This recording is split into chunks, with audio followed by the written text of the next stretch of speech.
Communism. It's been around for decades.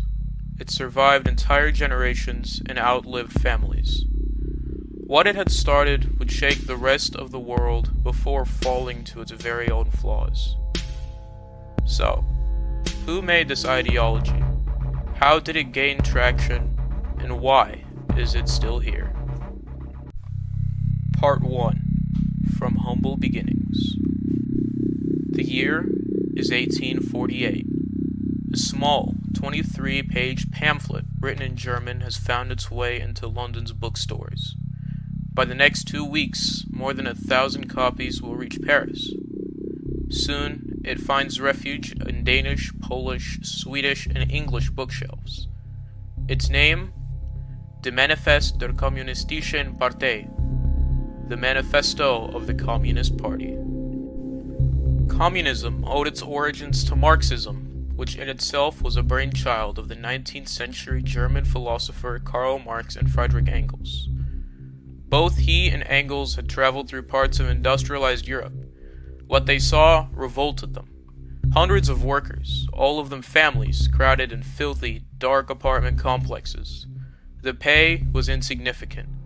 The hours were long, and the work was grueling. Within his manifesto, Marx writes, "Freeman and slave, patrician and plebeian, lord and serf, guild master and journeyman, in a world, oppressor and oppressed, stood in constant opposition to one another, carried on an interrupted, now hidden, now open fight, a fight that each time ended either in a revolutionary reconstitution of society at large, or in the common ruin of the contending classes." Throughout his manifesto, he identifies the bourgeoisie. They are effectively the oppressors. They are those who sit back and let the money come to them. They are the ones who own the factories, the products, and ultimately, the poor. It is with this realization that both Karl and Friedrich reach a solution. The individuals who own the businesses won't make it fair, and no one can be expected to. Thus, rather than placing the industry in the hands of one, they give it to all. The government directly controls all businesses, unifying their salaries and humanizing the unjust treatment of the proletariat. Only one difference separates the two philosophers. Marx believed that the bourgeoisie would never relinquish their power, and as a result must have it forcefully taken in a bloody revolution. Most portions of popular culture, such as religion, music, and holidays for example, were condemned as a trick, a way to convince the proletariat that their life is well enough and there should be no need to pursue a better one. Thus, Marxism is born. Chapter 2. The Grip Tightens. Enter the 20th century. Marxism has evolved to communism, and although it has spread to all corners of the industrialized world, it's neglected in favor of its more peaceful brother, socialism. That doesn't mean it's in the dark. No. Communist parties, albeit quite small, have begun appearing wherever possible. It is spread by the most oppressed, those who have nothing to lose in the hope of a better life. But there is no time to speak of philosophies and beliefs.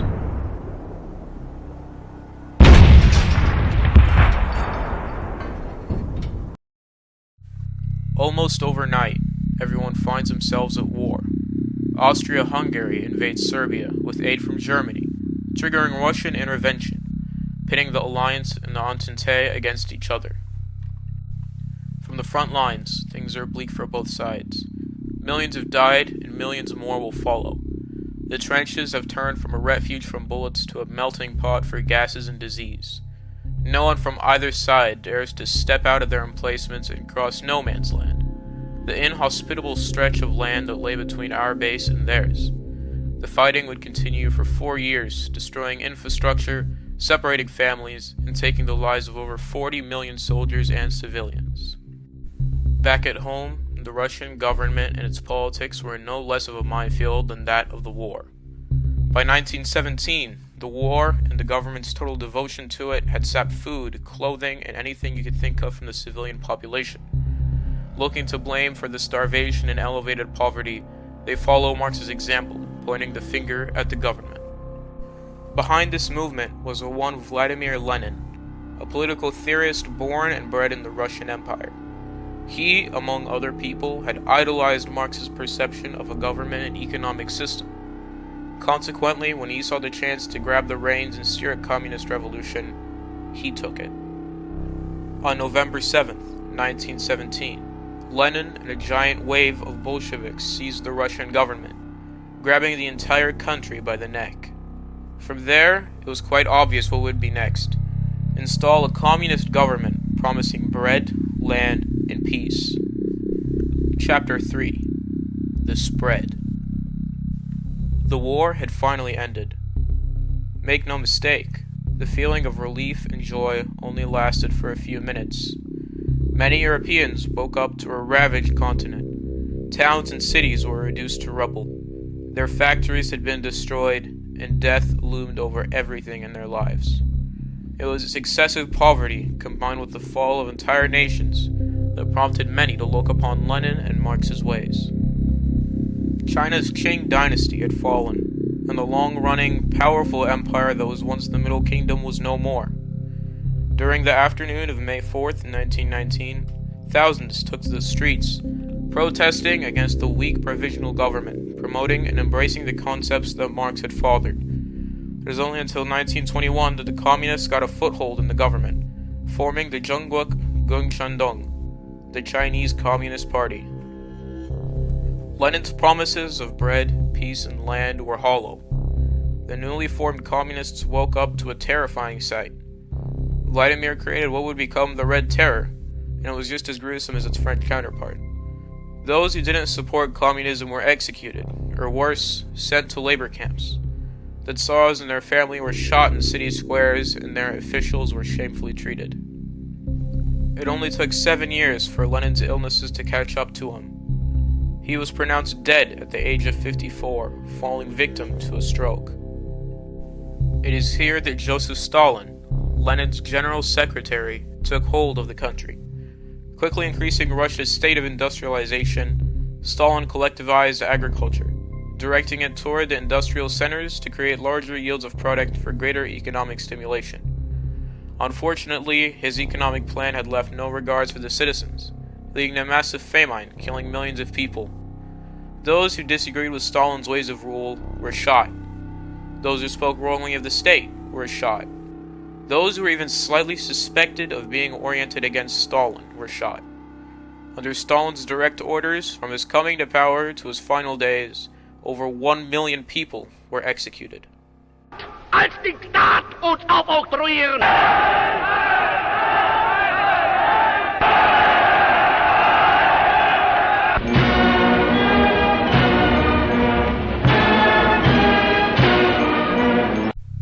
War erupts again. The Depression did not give just the communists a chance to take control, but also gave other fascist, oppressive dictators a seat at the table.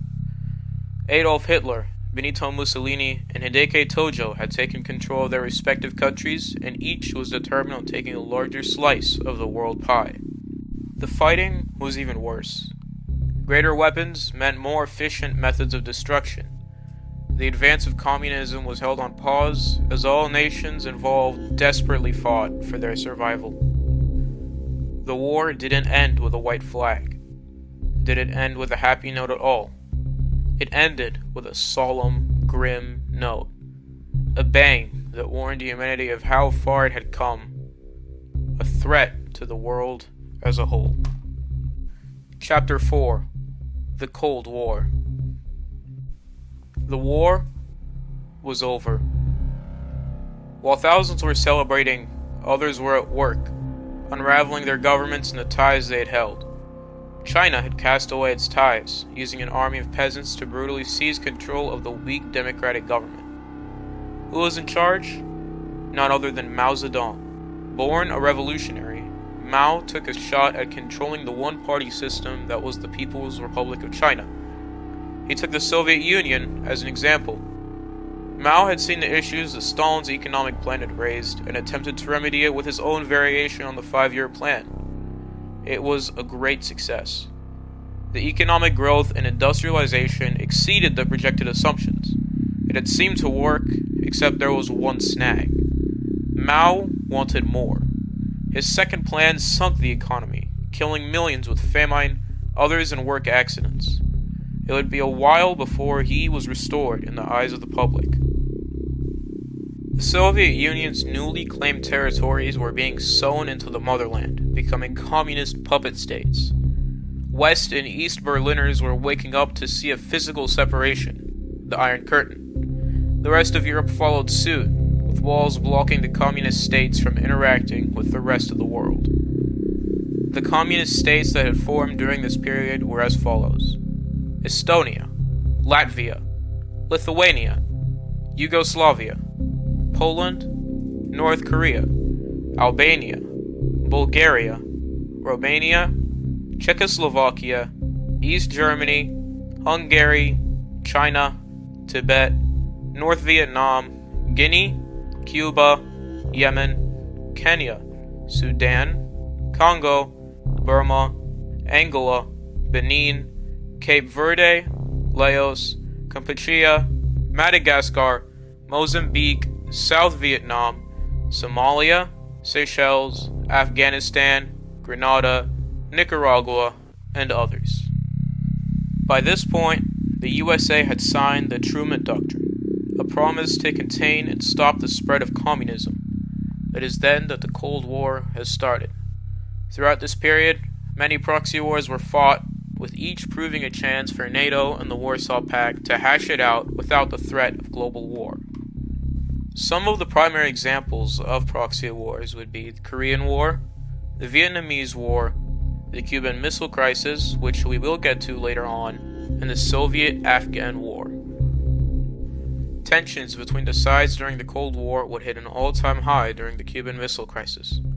What had originally been American territory had turned into a small but brutal communist dictatorship. At the hands of Fidel Castro, Cuba received multiple munitions from the Soviets, with the most important being multiple nuclear devices. At this point in time, both countries had a loaded gun pointed at the head of the other. Everyone held a breath, praying that this wouldn't mean mutually assured destruction. It would take multiple years to back off. From then on, the two countries attempted to resolve their tensions, visiting each other and overall promoting peace. The Soviet Union's harsh system of speech would only be lifted by Mikhail Gorbachev. Gorbachev had realized the problems with the USSR and its related countries were because the people were unhappy. They hated the system, but they weren't allowed to speak against it. As a result, Mikhail lifted some of the speech limitations, allowing voting in the presence of multiple parties. Hope was starting to appear. Many took to the streets, protesting either violently or peacefully against the brutal system they had once abided by. The puppet states that were forced to remain communist slowly left the Warsaw Pact, promoting capitalist industry and a greater life. The Iron Curtain was starting to lift. On the crisp night of November 9th, 1989, Germans from both sides peacefully passed through, reuniting with families that were separated from each other. Tears were shed, and unity was formed once again. Germany would be reunited into a single, sovereign state just a year later. The 21st century is just a few years away. The Soviets' economy, as well as influence, had begun to wane. The freedom that Gorbachev gave to the puppet states was inevitably coming to the Soviet Union.